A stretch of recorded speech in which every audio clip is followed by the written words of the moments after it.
नमस्कार, आप देख रहे हैं दूर देहात न्यूज में आपके साथ पलक। किसान कल्याण परिषद ने संगठन का किया विस्तार, दिल्ली प्रदेश अध्यक्ष नियुक्त किया। नई दिल्ली। किसान कल्याण परिषद के राष्ट्रीय अध्यक्ष सुधीर त्यागी, राष्ट्रीय उपाध्यक्ष संगीता त्यागी और राष्ट्रीय मीडिया प्रभारी शत्रुघ्न त्रिपाठी ने दिल्ली प्रदेश अध्यक्ष अरुण शर्मा उर्फ लक्की हिंदुस्तानी को नियुक्त किया है, जिसकी जानकारी फिरोज शाह रोड पर स्थित किसान कल्याण परिषद के राष्ट्रीय कार्यालय में प्रेस कॉन्फ्रेंस कर दी। मीडिया को संबोधित करते हुए सुधीर त्यागी ने कहा कि अरुण शर्मा उर्फ लक्की हिंदुस्तानी एक जुझारू, मेहनती और संघर्षशील नेता है। उनके अंदर किसानों की समस्या को लेकर पीड़ा है और वे इस किसानों की समस्या को भलीभांति समझते हैं। दिल्ली के किसानों की समस्या को दूर करने और केंद्र सरकार द्वारा किसानों के लिए चलाई जा रही जन कल्याणकारी योजनाओं से किसानों को लाभान्वित कराएंगे। आज प्रेस कॉन्फ्रेंस रखा गया है दिल्ली को लेकर के, क्या क्या घोषणाएं करने जा रहे हैं? देखिए, हमने जो 71 दिन का प्रोग्राम माननीय प्रधानमंत्री जी के जन्मदिन 17 सितंबर से शुरुआत की थी किसान कल्याण परिषद में गांव-गांव जाने की, और प्रधानमंत्री नरेंद्र मोदी जी की जन कल्याण योजना जितनी भी हैं, गरीब की, किसान की, मजदूर की, उसी के संदर्भ में आज हमने ये दिल्ली प्रदेश में हमारे अरुण शर्मा जी, लक्की हिंदुस्तानी के नाम से जो भाजपा के कर्मठ कार्यकर्ता हैं, इनको प्रदेश अध्यक्ष नियुक्त किया है। और ये हमारे किसान कल्याण की जितनी भी योजना है दिल्ली के घर घर तक पहुंचाने का काम करेंगे। इसी संदर्भ में हमने आज ये, क्योंकि दिल्ली का किसान भी बहुत परेशान है, और तो और दिल्ली में किसान को किसान का दर्जा देने का भी काम सरकार ने आज तक नहीं किया है, और ना ही कृषि मंत्रालय। दुर्भाग्य इस देश का, जबकि 370 गांव हैं किसानों के गांव दिल्ली में, दिल्ली देहात में, सारी जो दिल्ली की आज यहाँ बसावट हुई है किसानों की ज़मीन पर ही बसी हुई है। और किसान की इतनी दुर्दशा को देखते हुए हमने किसान कल्याण परिषद के अध्यक्ष के रूप में अरुण शर्मा जी को नियुक्त किया है कि जो ये किसान के बेटे हैं और किसान के दर्द को बांटने का, दूर करने का काम करेंगे। पुरानी सरकार शीला दीक्षित, उन्होंने भी दिल्ली में किसान को किसान नहीं माना। अरविंद केजरीवाल जी कहते हैं दिल्ली में किसान नहीं है। 6,000 एक साल 1 एकड़ पे जो मिलता है राशि, दिल्ली के किसानों को नहीं मिलता। हाँ, तो ये बदमाशी तो दिल्ली सरकार की है ना जी। माननीय प्रधानमंत्री ने तो किसी की कोई एक राज्य करी नहीं, पूरे हिंदुस्तान के लिए लागू 6,000 करें किसान के लिए। किसान सम्मान निधि जो लागू करिए, किसी का चेहरा देख के नहीं करिए, जात देख के नहीं करिए, सिर्फ और सिर्फ किसान के लिए करिए। तो उसमें भी पूरा सहयोग करेंगे शर्मा जी, और दुख दर्द को दूर करेंगे किसान के को। दिल्ली जैसे आपने ये संगठन आपका है किसान कल्याण परिषद, राष्ट्रीय स्तर पर है, और दिल्ली में आपकी नई टीम बनी है। सबसे पहले तो आप सबको मुबारकबाद, लक्की जी को मुबारकबाद, बधाइयाँ। और भी बहुत सारी संस्थाएं हैं, भाजपा के भी संगठन लेवल पर भी किसान मोर्चा है, और केंद्र सरकार के भी किसानों के कई डिपार्टमेंट विभाग हैं। इन सब में आप किस तरह से कार्य करेंगे?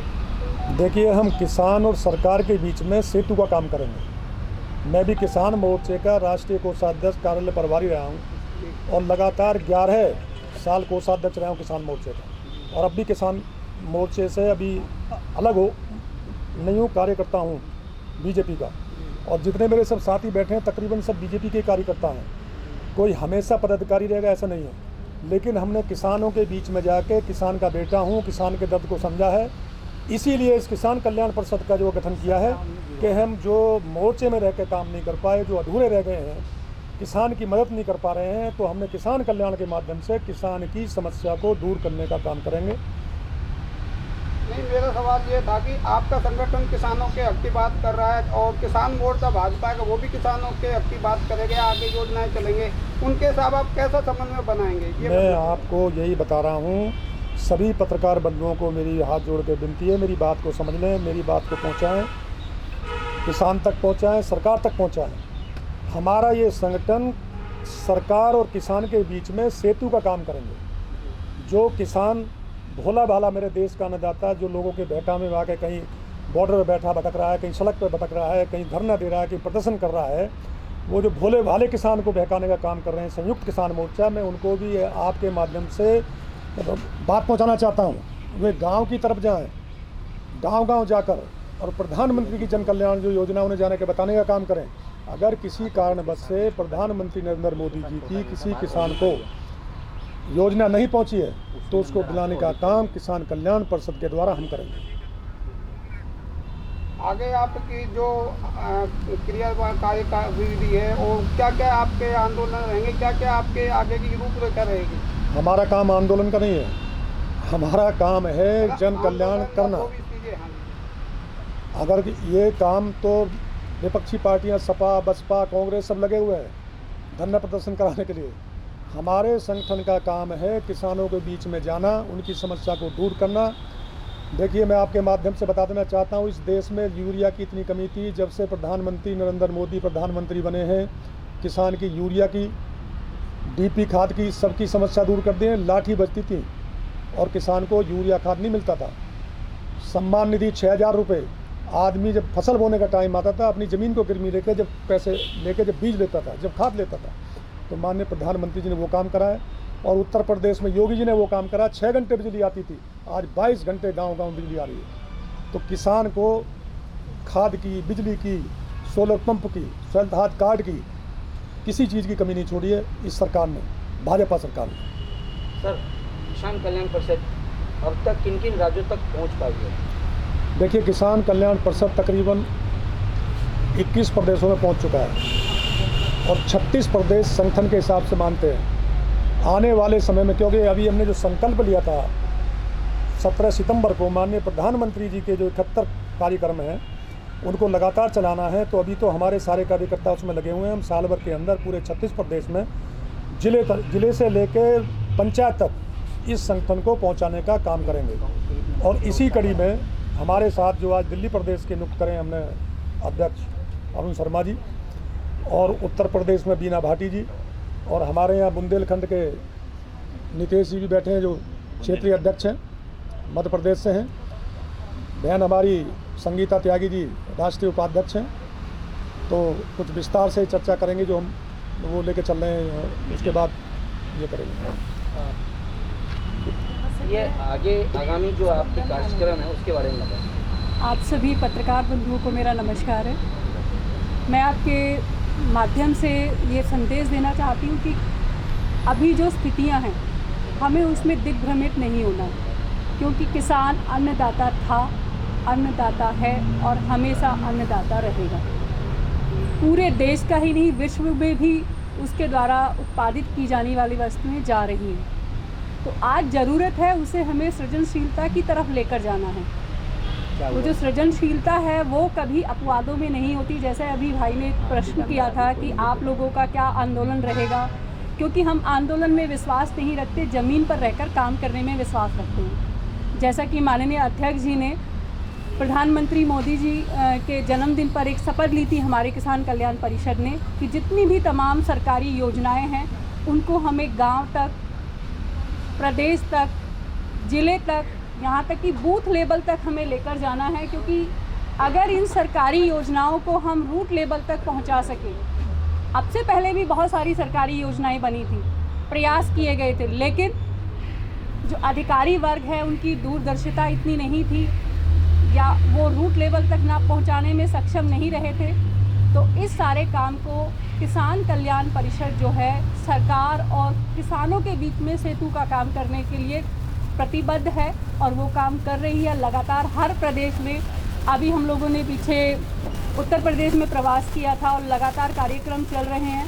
तो किसानों के जो दुख हैं, दर्द हैं, तकलीफ़ हैं, उनको जाना जा रहा है और प्रयास किया जा रहा है कि उनको सरकार तक भी पहुंचाया जाए, क्योंकि जब तक उनकी समस्याएं सामने नहीं आएंगी तब तक उनका समाधान कैसे होगा। और अभी वर्तमान में सरकार की तमाम ऐसी योजनाएं हैं कि अगर उनको हम गांव तक, किसान तक पहुंचा दें और उनसे किसान लाभान्वित हो जाएं तो उसे परेशान होने की ज़रूरत नहीं है, आत्महत्या करने की ज़रूरत नहीं है। क्योंकि ये जो कृषि का क्षेत्र है ये व्यापक संभावनाओं का क्षेत्र है। इतिहास गवाह रहा है कि कृषि का जो क्षेत्र है इससे जितने भी तमाम आपके उद्योग हैं, कुटीर उद्योग हैं, लघु उद्योग है, सबकी आधारशिला यही है। अगर हमने इसको स्ट्रॉन्ग कर दिया तो कोई और कार्य करने की ज़रूरत ही नहीं होगी। तो इसलिए आज ज़रूरत है किसानों को सक्षम बनाने की, तमाम तकनीकी जो नई नई तकनीकियाँ आ रही हैं उस तकनीकी के आधार पर नई कृषि की तरफ बढ़ने की। क्योंकि अगर जैसे अभी आपको सरकारी योजना में एक FPO कंसेप्ट है, उसके विषय में मैं अगर थोड़ा सा आपको बताना चाहूँ ये प्रगतिशील किसानों का एक ऐसा समूह है जहाँ पर छोटे छोटे किसान भी संगठित होकर काम कर सकते हैं, क्योंकि किसान जब अलग अलग रहकर बीज खरीदता है या अलग अलग रहकर अपना उत्पादन जो है मंडियों तक ले जाता है तो उसमें बहुत ज़्यादा पैसे भी खर्च होते हैं, परिवहन में भी बहुत ज़्यादा खर्चा आ जाता है। तो जब संगठित होकर वो खेती करेगा और उसके खेत पर ही आकर उसकी फसल बिक जाएगी तो ये अतिरिक्त जितने भी फालतू के खर्चे हैं ये बचेंगे। इकट्ठा बीज खरीदा जाएगा तो उसे बार बार बाहर जाने की ज़रूरत नहीं है। तो आज ज़रूरत है उन सरकारी योजनाओं को उन तक पहुंचाने की, और किसान कल्याण परिषद यही काम कर रहा है। सर दिल्ली अध्यक्ष जी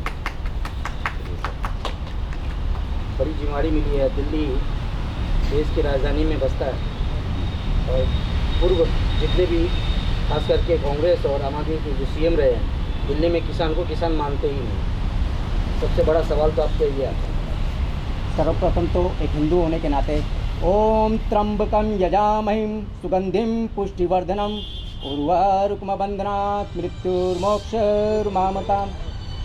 मैं अरुण शर्मा लक्की हिंदुस्तानी अपने राष्ट्रीय अध्यक्ष माननीय श्री सुधीर त्यागी जी, बहन संगीता त्यागी जी और बड़े भाई राष्ट्रीय मीडिया का कार्य देख रहे शत्रुघ्न त्रिपाठी जी और यहाँ सभी उपस्थित जनसमूह को नमस्कार करता हूँ। मैं एक स्वयंसेवक हूँ और स्वयंसेवक होने का मतलब है एक ईमानदार, एक चरित्रवान, एक निष्ठावान व्यक्ति होना।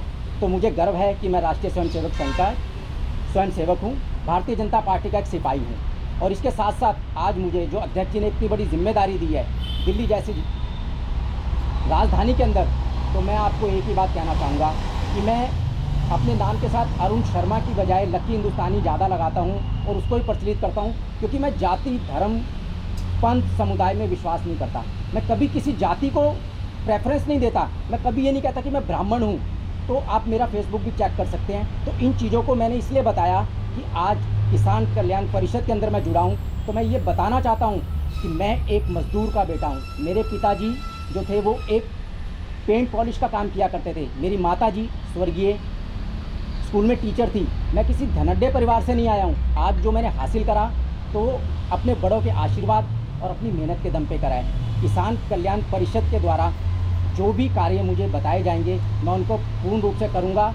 देश के अंदर जो भारतीय जनता पार्टी की सरकार है और जो हमारे युग पुरुष के द्वारा किए जा रहे हैं वो जन जन तक, आम आदमी तक पहुँचेंगे। एक बात और कहना चाहता हूँ, किसान कभी भी, मैंने देखा है विश्वकर्मा पूजा की जाती है दिवाली के बाद में, तो कोई अपने औजार को जलाता नहीं है। आपने देखा होगा मीडिया के माध्यम से भी पूरे देश को दिखाया गया कि किसान के नाम पर ट्रैक्टर जलाए जा रहे हैं। कोई कहता है कि आईटीओ पर एक युवक की मौत हो गई, इतने महंगे ट्रैक्टर से उसकी पलटने से मौत हुई है, लेकिन कुछ लुटेन जोन का मीडिया उसको घुमा फिरा करके दिखाता है। तो मैं आज ये जो राष्ट्रवादी मीडिया यहाँ खड़ा है उनके माध्यम से लुटेन जोन के मीडिया को सचेत करना चाहता हूँ कि झूठी हड्डियाँ चूसनी छोड़ दीजिए।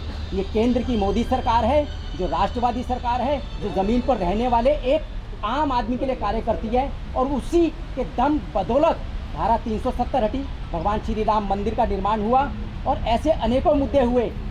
जब सुप्रीम कोर्ट कहता है कि 18 महीने के लिए जो कानून बनाए गए हैं उन पर रोक लगाई गई है, तो फिर किस बात का आंदोलन?